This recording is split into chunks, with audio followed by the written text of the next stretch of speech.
여기에 신문선 후보는 이날 취재진과 마주해 정몽규 후보는 애초에 자격이 없는 사람이라고 주장했습니다. 신 후보는 정몽규 후보가 협회 정관 제29조 제2항 7호의 후보 결격 사유에 해당한다고 봤습니다. 협회 정관에 따르면 사회적 무례의 협회나 대한체육회 및 그 회원단체로부터 징계는 받지 않았지만 임원의 결격 사유에 해당하는 유사 행위 등 그 밖에 적당하지 않은 사유가 있는 사람은 협회의 임원이 될 수 없다고 명시돼 있습니다. 신문선 후보는 정 후보가 문화체육관광부에서 발표한 협회 특정감사에서 중징계 문책 요구를 받았다는 사실을 짚으며 정 후보는 대한축구협회장 선거 후보자 자격이 없음을 스스로 인정하고 더 이상 회장 선거가 파행되지 않도록 결단 내려달라 요구한다. 협회는 중앙선관위 위탁이 되지 않는다면 선거가 투명하고 공정한 절차로 진행되도록 축구계가 인정하는 객관적이고 중립적인 인사들로 선관위를 재구성할 것을 요청한다라고 외쳤습니다.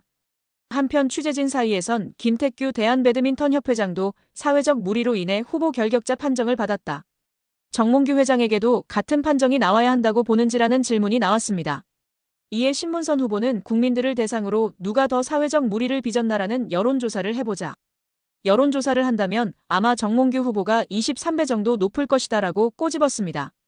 또 신문선 후보는 만약 정몽규 회장이 당선된다면 문체부가 승인할까라고 되물으며 결국 검찰 수사 과정까지도 치닫지 않겠느냐라는 생각이다. 지난 12년 동안 협회를 이끌면서 작은 흠결이 있지만 명예스럽게 떠나는 모습도 기대하고 있다라고 전했습니다. 한편 신문선 후보는 허정무 후보와 마찬가지로 이번 선거를 중앙선거관리운영회에서 맡기를 희망하고 있습니다. 신 후보는 만약 중앙선거위에서 진행한다면 공정하고 투명한 선거가 진행될 수 있을 것이라고 내다봤다. 다만 위탁할 수 없는 돌발 상황이 발생한다면 어떻게 공정한 선거위를 새롭게 꾸밀지 검토 후 추가 입장을 밝히겠다고 예고했습니다. 여기에 대한축구협회가 신청한 특정감사 재심의가 기각됐습니다. 이에 따른 감사 후폭풍이 시작될 것으로 보입니다. 문화체육관광부는 2025년 1월 2일 대한축구협회가 신청한 특정감사 재심의에 대해 기각을 결정해 통지했다라고 밝혔습니다.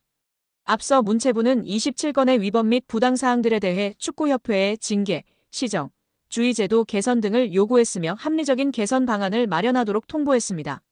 축구협회는 이에 대해 재심의를 신청했고 문체부는 감사심의위원회를 개최해 7개 안건에 대한 심의 후 최종적으로 모두 기각했습니다. 재심의가 받아들여지지 않으며 축구협회는 한 개월 내 징계에 대한 징계 의결 뒤 결과를 통보해야 하며 제도 개선이나 시정 조치에 대해서는 2개월 내에 문체부에 알려야 하는 상황입니다. 문체부는 최종 감사 결과 발표 당시 감독 선임 과정, 징계 축구인 기습 사면 및 철회, 천안축구종합센터 건립보조금 허위 신청 등에 대한 책임으로 자격정지 이상 중징계를 요구했습니다. 더불어 문체부는 김정배 부회장, 이임생 기술총괄이사 등에게는 홍명보 현 국가대표팀 감독 선임 과정에 책임을 물어 자격정지 이상의 중징계를 요구했습니다.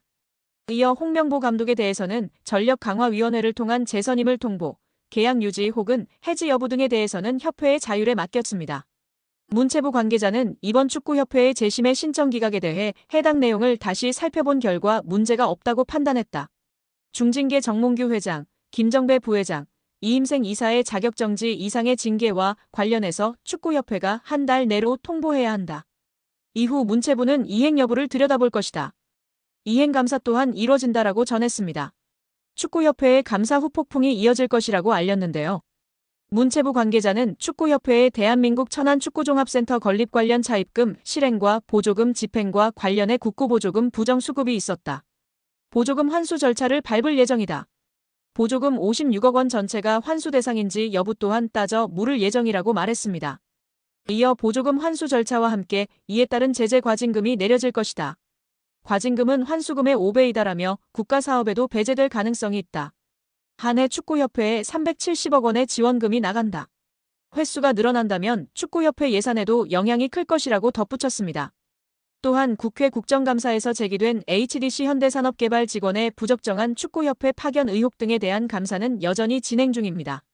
문체부는 해당 감사 또한 곧 공개할 예정이라고 밝혔습니다. 이로 인해 축구계에서는 걱정이 이만저만이 아닌데요. 최악의 상황을 걱정하고 있습니다. 최악의 상황이라 함은 보조금 환수 절차와 함께 이에 따른 제재 과징금이 내려질 것이기 때문입니다. 과징금은 환수금의 5배이기 때문입니다. 이에 더해 축구협회에 지급되던 370억 원의 연간 지원금도 배제될 가능성이 높아지고 있습니다. 이 같은 조치는 재정적으로 궁핍한 축구협회 입장에서는 자칫 파산, 부도의 위기로 내몰릴 수 있다고 판단됩니다. 천안축구센터의 공사는 당연히 큰 차질이 예상되고 직원들의 급여 지급도 원만하지 않을까 걱정이 됩니다. 여기에 제55대 대한축구협회장 선거에 출마한 신문선 명지대학교 기록정보과학전문대학원 스포츠기록분석학과 초빙 교수가 파격적인 행보를 이어가며 화제입니다. 신문선 교수 측은 5일 보도자료를 통해 현재 한국 남자축구 국가대표팀 감독 연봉이 20억 원, 상근 부회장 연봉은 3억 원이 넘는다. 비상근 부회장 연봉 역시 억대를 훌쩍 넘는다며 비상근 전력강화위원장이 자문료 성격으로 한 달에 1,500만 원의 급여를 받아가는 것에 대해 현장 축구인들이 분노하고 있다라고 밝혔습니다. 이어 정몽규 회장이 상상도 못할 금액의 자문료를 지급한 사실이 문체부의 감사를 통해 밝혀졌다. 확인된 금액만 수십억 원이다. 이 돈은 정몽규 회장의 개인 돈도 아니고 축구협회의 예산을 집행한 것이다라고 주장했습니다. 그러면서 비상임 이사들에게 지급한 돈을 꼼꼼히 따져보면 정몽규 회장 자신에 대한 충성도에 따라 차등 지급한 듯 싶다. 자신이 축구협회 이사였던 1990년대에는 회의비도 없었고 협회가 교통비 지급도 하지 않았다라며 당시 축구협회 이사로서 기술위원회, 상벌위원회, 여성분과위원회, 사업분과위원회 등 많은 분과위원회에 속해 회의도 많았지만 자문료의 명분으로 축구협회로부터 돈을 받아본 일이 단 한 차례도 없었다라고 꼬집었습니다. 신문선 교수는 자신이 협회장으로 당선된다면 비상임 이사들에 대한 비용 지급은 폐지할 것이라고 강조했습니다. 입장문을 통해 이와 같은 사실을 국민께 약속한 셈인데요. 그는 이 급여를 주는 예산이 국민들이 낸 세금일 수도 있다.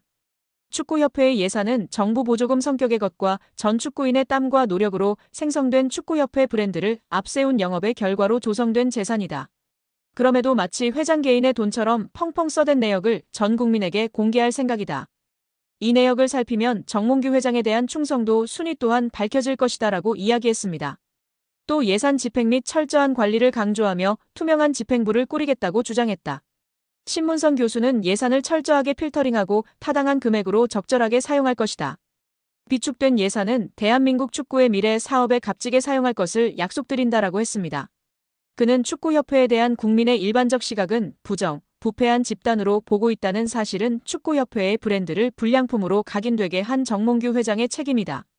이는 스폰서십, 광고주 영입 등 영업수익 창출에서 큰 손실로 이어지고 정부와의 긴장관계는 정부 지원금 문제에도 심각한 악영향을 줄 것이다라고 짚었습니다. 끝으로 지난 아시안컵을 치르는 과정에서 성적 부진과 각종 외유 등의 문제로 지휘봉을 내려놓은 위르겐 클린스만 감독의 이름을 언급했는데요. 신문선 후보는 회장이 되면 클린스만에게 지급한 위약금 금액을 공개하겠다.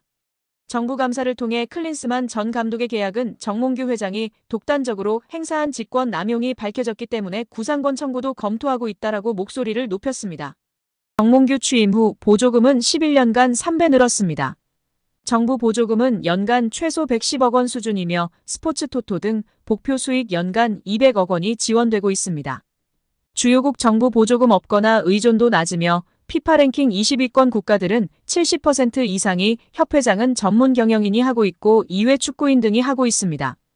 우리나라처럼 재벌 총수가 회장인 곳은 단 한 곳도 없습니다. 대한축구협회에 연간 약 300억 원의 국가재정이 투입되면서 수익에서 정부 의존도가 약 30%에 달하는 것으로 나타나며 충격에 빠졌습니다. 사실상 정부 재원이 아니면 운영이 어려운 셈입니다.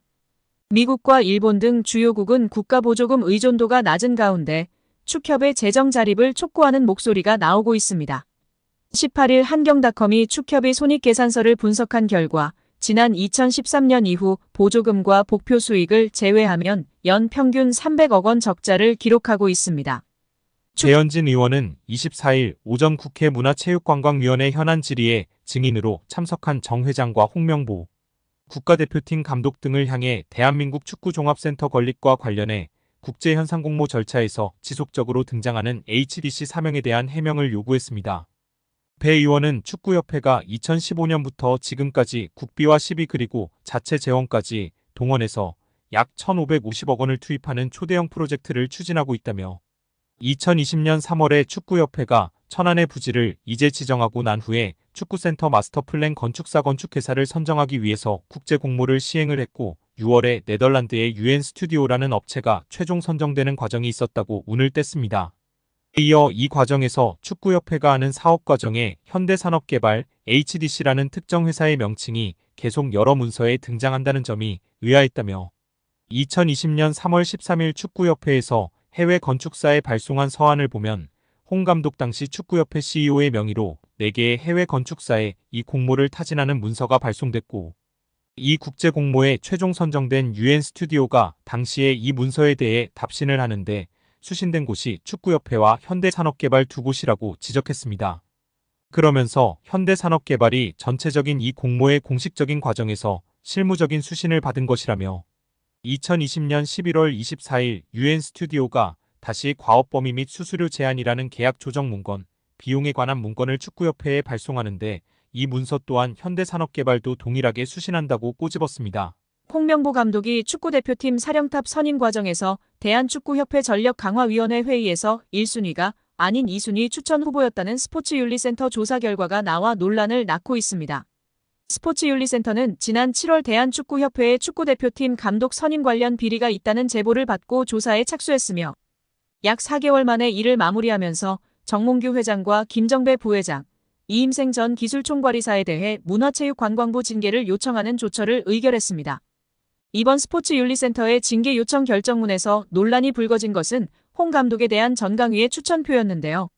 신동욱 국민의힘 의원실을 통해 확인한 결정문에 따르면 스포츠윤리센터는 축구협회 국가대표 전강위 10차 회의에서 홍 감독이 다비드 바그너 감독에 이어 두 번째로 많은 추천을 받았습니다. 이는 축구협회가 지난달 전강위 10차 회의록을 공개하면서 홍명보 감독과 외국인 감독이 가장 많은 7명의 위원으로부터 추천받았다고 밝힌 것과는 배치되는데요. 홍 감독과 함께 최다 추천을 받았다던 외국인 감독은 바그너 감독입니다. 대표팀 감독 선임 과정을 살펴본 문체부 감사 결과에서도 홍 감독이 전강위 10차 회의에서 바그너 감독과 최다 추천 후보였다는 축구협회 발표 내용과 크게 다르지 않았습니다. 그러나 스포츠윤리센터는 당시 한 위원이 추천 대상에 바그너 감독을 언급했으나 축구협회 회의록에는 이를 누락한 것으로 확인됐다고 짚었습니다. 스포츠윤리센터는 결정문에서 해당 위원으로부터 의견을 청취한 결과 회의록에는 추천하지 않았다는 외국인 바그너 감독을 추천한 것이 사실로 확인했다며 이에 따라 바그너 감독이 8명의 위원으로부터 추천을 받아 단독으로 1순위가 된다. 홍 감독은 7명의 추천으로 2순위였다고 했습니다. 스포츠윤리센터는 이번 조사에서 문체부 감사와 마찬가지로 감독 선임 권한이 없는 이전 이사가 최종 후보를 추천했다며 축구협회의 홍 감독 선임 과정에 문제가 있었다고 지적했습니다. 더불어 정 회장이 단체 수장으로서 감독 선임 과정을 제대로 관리 감독하지 못했다고 판단, 직무태만으로 징계를 받아야 한다고 했습니다. 김 부회장은 권한 남용, 이전 이사는 최종 선임 과정을 불투명하게 진행한 점을 이유로 징계 대상자가 됐습니다.